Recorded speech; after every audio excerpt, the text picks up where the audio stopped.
Movie 1.5 years అయింది కదండి, almost చాలా డేట్స్ రిక్వైర్మెంట్ ఉంటుంది కదా.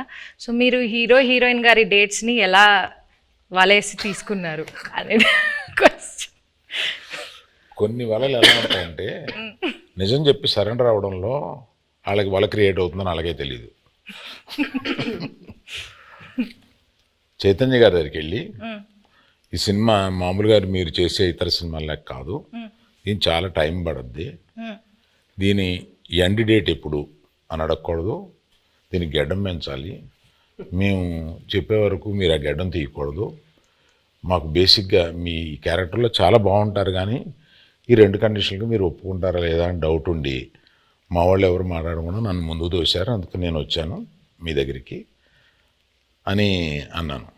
అసలు అరవింద్ గారు ఇంత ఇంట్రెస్ట్గా ఇందాక అసలు నన్ను ఎండ్ డేట్ కూడా అడగకంటే అసలు చాలా బడ్జెట్ పెట్టుకుని చాలా బాగా తీయాలనుకుంటున్నారు అన్న ఇంప్రెషన్లో పడిపోయాడా నా వల్ల అనేది నాకు అర్థమైంది.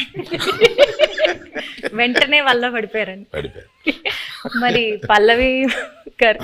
పల్లవిని వల్ల వేసింది డైరెక్టర్ గారు వాసు గారు. ఓకే. పడిపోయిన తర్వాత మా ఆఫీస్కి వచ్చారు, అప్పుడు నేను వలలో పట్టుకున్నాను.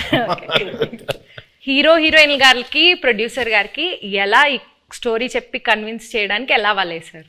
అంటే ఇది స్టోరీ నాకు అట్నుంచి వచ్చిందేనండి. ఓకే. స్టోరీ అట్నుంచి వచ్చింది. మేము మల్టిపుల్ స్టోరీస్ గురించి మాట్లాడుకుంటున్నప్పుడు ఈ స్టోరీ బాగుంది అని చెప్పి నేనే అడిగాను.